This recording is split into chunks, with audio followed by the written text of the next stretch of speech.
மக்களே welcome to H K mummy's life style vlogs. நீங்கள் எல்லோரும் எப்படி இருக்கீங்க? நாங்கள் ரொம்ப நல்லமாக இருக்கோம். நீங்களும் ரொம்ப நல்லமாக இருப்பீங்கன்னு நினைக்கிறேன். இன்றைக்கி என்னோடய 2 days ரொட்டீன் தான் உங்களோட நான் ஷேர் பண்ணியிருக்கிறேன். பசங்களுக்கு ஸ்கூல்ஸ் எல்லாமே ரீஓப்பன் ஆகிடுச்சு. ஸோ மார்னிங் ரூட்டீன் எல்லாருக்குமே பரபரப்பாக தான் இருக்கும்னு நினைக்கிறேன். அது மாதிரி லாஸ்ட்டாக நான் ஊருக்கு போயிட்டு வந்த விலாக் ஷேர் பண்ணியிருப்பேன். ஊருக்கு போயிட்டு வந்ததுக்கப்புறம் ஒரு 2-3 days பையனுக்கு நோட்லாம் எல்லாம் அரேஞ்ச் பண்ணி வைக்கிறது, கவர் பண்ணி வைக்கிறது எல்லாமே அந்தந்த வேலைகள் இருந்தது. நெக்ஸ்ட் அவனுடைய லஞ்ச் பேக்ஸ் எல்லாமே எடுத்து வச்சு எல்லாமே அவனுக்காக ரெடி பண்ண வைக்கிற வேலை இருந்தனால தான் என்னால் விலாக் கரெக்டாக எடுக்க முடியல. கொஞ்சம் பிஸியாக தான் அந்த 2 days போச்சு. நெக்ஸ்ட் ஹித்திக் ஸ்கூலுக்கு போகிற அன்றைக்கி, அதாவது 5th அவனுக்கு ஓப்பன் ஆச்சு. ஸோ அன்னைக்கு கொஞ்சம் ரிலாக்ஸ்டான மாதிரி இருந்தது. ஏன்னா எல்லா திங்ஸையுமே அரேஞ்ச் பண்ணி வச்சுட்டு அவனை ஸ்கூலுக்கு அனுப்பிட்டேன். நெக்ஸ்ட்டு பாப்பாவுக்கு 1 week அப்புறம் தான் அவளுக்கு ஸ்கூல். நெக்ஸ்ட் Thursday தான் ஓப்பன் ஆகிற மாதிரி இருந்துச்சு. அட்மிஷன்லாம் போட்டு வந்துட்டோம். ஊருக்கு போயிட்டு வந்து தான் அட்மிஷனும் போட்டு வந்தோம். ஸோ அந்த 2 நாள் ரொம்ப பிஸியாகவே இருந்தது. ஊரில் இருந்து கொஞ்சம் திங்ஸ் வாங்கிட்டு வந்திருந்தேன். கொஞ்சம் நான் நான்ஸ்டிக் தவா தான் யூஸ் பண்ணிட்டேன்னா அதில் மேலே இருக்கிற கோட்டிங் எல்லாமே போயிடுச்சு. ஸோ அது யூஸ் பண்ணக்கூடாது, கேன்சர் வரும்னு சொல்லிட்டு இருக்காங்க இல்லையா. அதனால் சரி இனி மாறுறது அயன் கடாய்க்கு மாறிடலாம் அப்படின்னு சொல்லிட்டு ஊர்லேருந்து கொஞ்சம் அயன் கடாய், நெக்ஸ்ட்டு நைஃபு, நெக்ஸ்ட் அம்மா சிப்ஸ் வாங்கி கொடுத்துருந்தாங்க, அத்தை சிப்ஸ் வாங்கி கொடுத்துருந்தாங்க. நெக்ஸ்ட் கத்தி கொஞ்சம் வாங்கிட்டு வந்திருந்தேன், கருப்பட்டி வாங்கிட்டு வந்திருந்தேன். அந்த மாதிரி கொஞ்சம் திங்ஸ் வாங்கிட்டு வந்தேன். நான் ஊர்லேருந்து பர்ச்சேஸ் பண்ணதே ஒரு 2000க்கு போயிடுச்சு. கூடவே மாத்தனம் தேன் அங்கே ரொம்ப நல்லாயிருக்கும், அது வாங்கிட்டு வந்திருந்தேன். அப்புறம் நாட்டு மருந்து கடையில் கொஞ்சம் ஸ்க்ரப்பரு, மஞ்சள் எல்லாமே வாங்கிட்டு வந்திருந்தேன். ஸோ அதை தான் உங்களோட இப்போ நான் ஷேர் பண்ணிகிட்டு இருக்கேன். ஸோ எல்லாமே எடுத்து வைக்கல, ஒரு 2-3 days-ஆகவே எடுத்து வைக்கல. வாங்கிட்டு வந்த மாதிரியே தான் இருந்தது. அது மாதிரி கன்னியாகுமரியிலேருந்து வாங்கிட்டு அந்த ஸ்பைசஸும் கொஞ்சம் எடுத்து வச்சுருந்தேன். அப்புறம் கருவாடு வாங்கிட்டு வந்திருந்தேன். ஸோ எல்லாம் கருவாடு, நெக்ஸ்ட்டு ஸ்பைசஸ் எல்லாமே கொஞ்சமாக காய போட்டிருந்தேன். ஏன்னா எப்போ பேக் பண்ணியிருக்காங்கன்னு தெரியாது இல்லையா. அதெல்லாம் கொஞ்சம் வெயிலில் ஒரு 2-3 days எடுத்து போட்டுட்டு நான் அதுக்கப்புறம் பாக்ஸில் ஸ்டோர் பண்ண ஆரம்பிச்சிட்டேன். அது மாதிரி கருப்பட்டி நாகர்கோயிலில் ரொம்ப சீப்பாக இருக்கும், ரொம்ப குவாலிட்டியும் நல்லாயிருக்கும். நான் அடிக்கடி கஞ்சி ரெசிபிஸ் போடுவேன். அதாவது சத்தமாவு கஞ்சி, மல்டிகிரெயின் கஞ்சி நிறைய நான் செஞ்சு வச்சுருப்பேன். ராகி எல்லாமே குழந்தைங்களுக்கு எப்போலாம் ஸ்நாக்ஸ் செய்ய முடியாதோ அந்த டைமில் ஈவினிங் அல்லது மார்னிங் கஞ்சி கொடுத்துருவோம். மோஸ்ட்லி என் ஹஸ்பண்ட் மார்னிங் சாப்பிட மாட்டார் அப்படின்னா கஞ்சி ஒரு கிளாஸ் கொடுத்துருவேன் நான். ஸோ அது விருப்பமாக குடிச்சிட்டு போயிடுவாங்க. அந்த டைமில் நம்ம கஞ்சிக்கு சுகர் ஆட் பண்ணுறதை விட இந்த மாதிரி கருப்பட்டி, வெல்லம் ஆட் பண்ணும்போது ரொம்ப நல்லாயிருக்கும். அதனால் எனக்கு கருப்பட்டி தாராளமாகவே செலவாகும். அதனால் நான் ஊர்லேருந்து வாங்கிட்டு வந்தேன். இங்கே ஆக்சுவலாக நான் சூப்பர் மார்க்கெட்டில் தான் வாங்கியிருந்தேன். ஆனால் எனக்கு 1-2 கருப்பட்டி எனக்கு 300 ரூபாய் ரேட்டில் போச்சு. அது டேஸ்ட் எனக்கு அந்த அளவுக்கு இருந்த மாதிரி தெரியல. ஸோ ஊரில் இருந்தே நான் 1 கிலோ 350-400 ரூபாய் தான் இருக்கும். அதனால் நான் வாங்கிட்டு வந்திருந்தேன். ஸோ அதெல்லாமே எடுத்து வச்சுட்டு இருந்தேன். நைஃப் ஷார்ப் பண்ணுறதுக்காக நெக்ஸ்ட்டு ஊதுபத்தி இருக்கும்போது அந்த பிளேட்டில் விழுற மாதிரி அது அம்மா வாங்கி கொடுத்தாங்க. எனக்கும் தம்பி ஒய்ஃப்க்கும் வாங்கி கொடுத்துருந்தாங்க. நெக்ஸ்ட்டாக அம்மா குழந்தைக்கு அந்த கோலாட்டம் ஆடுவாங்க இல்லையா, அந்த குச்சி ஊருக்கு போகணும்னு சொல்லிட்டு அது வாங்கிட்டு வந்திருந்தாங்க. ஏதோ ஒரு கோயிலுக்கு போயிருந்தாங்க, அப்போ வாங்கிட்டு வந்திருந்தாங்க. ஸோ அதை எடுத்து வச்சுட்டு இருந்தாங்க பசங்களும். நெக்ஸ்ட்டு செடி எல்லாமே நல்லா வளர்ந்துருந்தது, எதுவுமே வாடலை. அது மாதிரி தொட்டா செடிங்க கொஞ்சம் வாடி இருந்ததுன்னு சொன்னேன் இல்லையா, அதெல்லாம் கட் பண்ணி போட்டிருந்தேன். நெக்ஸ்ட்டு அதுவும் நல்லா தழுத்து வர ஆரம்பிச்சிச்சு. ஸோ செடிங்களுக்கு எந்த பிரச்சனையுமே இல்லை. அதில் எனக்கு ரொம்ப ஹாப்பி தான். அதுவும் பூக்கள்லாம் பார்க்கும்போது எனக்கு ரொம்ப நல்லாயிருக்கும். அதுவும் நம்ம விலாகுக்கும் ஓகே. அப்புறம் மார்னிங் அதை பார்க்கும்போது ஒரு ஹாப்பியாக இருக்கும். உங்களுக்கு கார்டனிங்லலாம் இன்ட்ரெஸ்ட் இருக்கா இல்லையான்னு மறக்காமல் எனக்கு கமெண்ட்டில் ஷேர் பண்ணுங்கள். கனிப்பாப்பாவுக்கு 4 years கம்ப்ளீட் ஆகலை. அதனால் இந்த இயர் சிபிஎஸ்சியில் போடுறதா இருந்தால் ப்ரீகேஜியில் தான் போடணும் அப்படின்னு சொல்லிட்டு, சரி ப்ளே ஸ்கூலில் போடலான்னு சொல்லிட்டு கேட்கும்போது அவங்க என்ன சொன்னாங்கன்னா, நீங்கள் பாப்பாவுக்கு ஆல்மோஸ்ட் 4 years ஆக போகுது. ஏன்னா அவளுக்கு செப்டம்பர் 4 years ஆகும், 4 years கம்ப்ளீட் ஆகும். அதனால் நீங்கள் இப்போ ப்ரீகேஜியில் போட்டிங்க அப்படின்னா உங்களுக்கு ஃபீஸ் டிஃப்ரென்ஸ் ரொம்ப அதிகமாக இருக்காது. ஆனால் ரைட்டிங் ப்ராக்டிஸ் ப்ரீகேஜியில் இருக்காது, எல்கேஜியில் தான் இருக்கும் அப்படின்னு சொன்னாங்க. அதனால சரின்னு சொல்லிட்டு இப்போ பாப்பாவை எல்கேஜியில் போட்டுட்டு நெக்ஸ்ட் இயரும் எல்கேஜியில் தான் போட போகிறோம். நிறைய பேர் நினைக்கலாம் அதுக்கு நீங்கள் வீட்லேயே வச்சுக்கலாமே அப்படின்னு. ஆனால் அவள் ரொம்ப ஆர்வமாக இருக்கா. ஹிருத்திக் ஸ்கூல் போகும்போது எப்போவுமே அவளுக்கு ரொம்ப ஆர்வமாக இருக்குது போகிறதுக்கு. அதுவும் ஹிருத்திக் 3.5 yearsலேயே எல்கேஜி ஸ்டார்ட் பண்ணிட்டான். பாப்பாவுக்கு ஆல்மோஸ்ட் 4 years ஆக போகுது. பட் இன்னும் அவள் வீட்டில் இருந்து அந்தளவுக்கு படிக்க மாட்டாள். ஹிருத்திக் உட்காந்து படிப்பான் என் கூட. சின்ன வயசுலேயே நான் சொல்லிக் கொடுக்கறதுலாம் நல்லா லிசன் பண்ணிப்பான். பட் பாப்பா அந்தளவுக்கு லிசன் பண்ணிக்க மாட்டாள், அவள் இருக்க மாட்டாள். விளையாட்டுக்கு அவனை அவளுக்கு அதிகம்.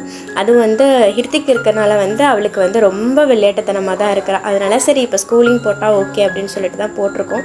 ஏன்னா வீட்டில் வந்து அதிகமாக டிவி பார்க்குறத விட அவங்க வந்து நம்மளும் அந்த அளவுக்கு விளையாட மாட்டோம் குழந்தைங்க கூட.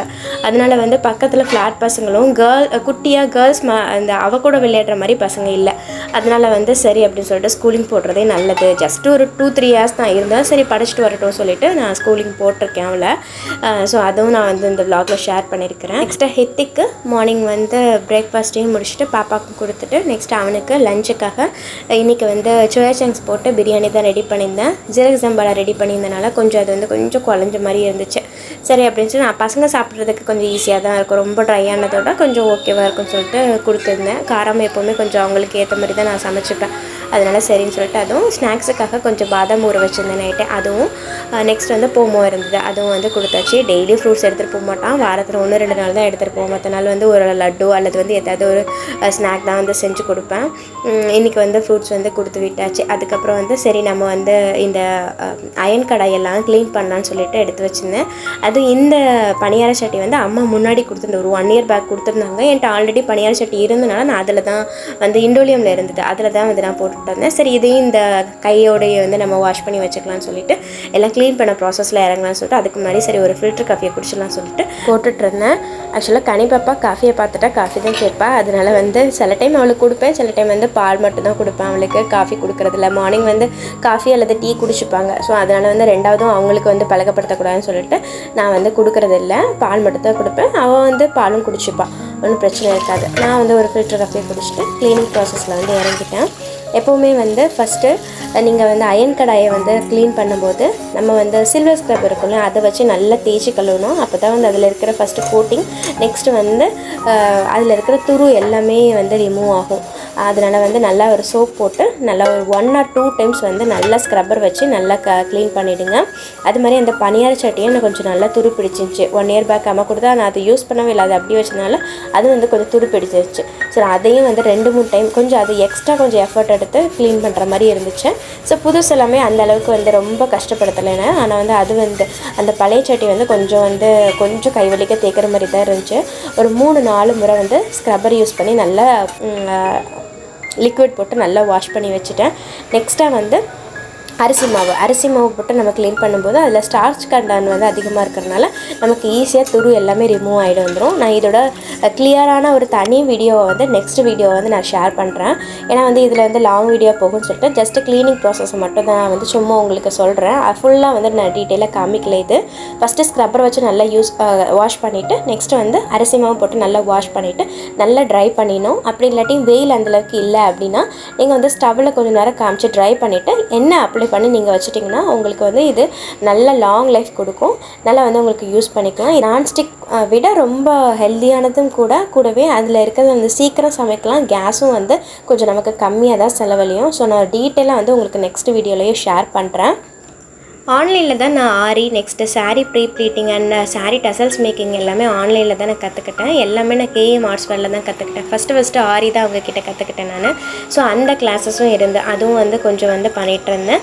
நெக்ஸ்ட்டாக ஹிருத்திக் வந்ததுக்கப்புறம் அவனை நான் தான் கூட்டிகிட்டு வருவேன். ஸ்கூல்லேருந்து கூட்டிகிட்டு வந்ததுக்கப்புறம் கொஞ்சம் சாப்பிடணுன்னா அவன் வந்து கொஞ்சம் இருக்கிற சாதம் வந்து சாப்பிடுவான். இல்லை மதியம் கொடுத்ததே போதும் அவனுக்கு தோணுச்சு அப்படின்னா ஈவினிங் வந்து ஏதாவது ஸ்நாக்ஸ் ரெடி பண்ணி கொடுத்துருவேன். நான் முடிஞ்ச அளவுக்கு எது ஈஸியாக இருக்குமோ அதை நான் செஞ்சு கொடுத்துருவேன். இன்றைக்கி வந்து சாண்ட்விச் தான் பண்ணலான்னு சொல்லிட்டு கார்ன் வந்து கொஞ்சம் வேக வச்சுருந்து கொஞ்சம் வெஜிடபிள்ஸும் கொஞ்சம் ஆட் பண்ணிக்கிட்டேன். நான் வந்து சாண்ட்விச்சாக இல்லாமல் ஒரு பவுலில் வந்து சாலடாக எடுத்துக்கிட்டேன். நெக்ஸ்ட்டு குழந்தைங்களுக்கு கொஞ்சம் பட்டர் அல்லது டொமேட்டோ சாஸும் அப்ளை பண்ணிவிட்டு ப்ரெட்டில் வச்சு சாண்ட்விச்சாக ரெடி பண்ணி வச்சுட்டேன். ஏன்னா ப்ரெட் இருந்தது, அதனால இந்த ப்ராசஸில் வந்து இறங்கிட்டேன். வேறு என்ன வேணும் பிள்ளைக்கு? ஸ்நாக்ஸ் என்னெல்லாம் வேணும் சொல்லு. வடை வேணுமா? ஓகே. வேறு கடலை எடுத்துகிட்டு போவியா? பாயில்டு கார்ன் எடுத்துகிட்டு போவியா? கார்ன் பிடிக்குமா? வேற லட்டு பிடிக்குமா?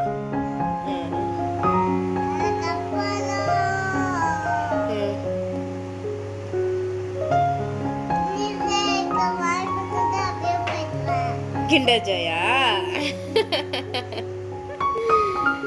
ஓகே. ஃபர்ஸ்ட் டே ஸ்கூல் போற ஜாலியா இருக்கா உனக்கு?